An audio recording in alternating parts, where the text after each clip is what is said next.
কবরের মাটি কাউকে ছাড়বে না, কাউকে ছাড়বে না। কবরের মাটি দুনিয়ার রাজা চিনে না, বাদশা চিনে না। কবরের মাটি কে দুনিয়ার কে গরিব, কবরের মাটি কিন্তু বাবা সেটা চিনে না। পৃথিবীর বড় বড় রাজা বাদশা ছিল যারা স্বর্ণের চামচ দিয়ে সকাল সন্ধ্যা খাবার খেত, যারা গোলাপ জলের পানি দিয়ে বাবা সকাল বেলা গোসল করত, যাদের আশেপাশে হাজার হাজার সওয়ারি ছিল বাবা। कैसा कैसा खूबसूरत रानिया शाहजादिया, कैसे कैसे खूबसूरत रानिया शाहजादिया, तन बदन सब गल गई है, शक्ल सूरत क्या हुई।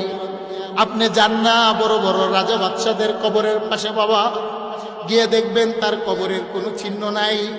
তার কবর খনন করে দেখবেন কাফনের কাপড়ের কোনো অস্তিত্ব নাই।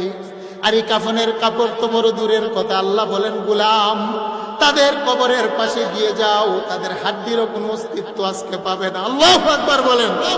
কবরের মাটি কাউকে ছাড়ে না বাবা।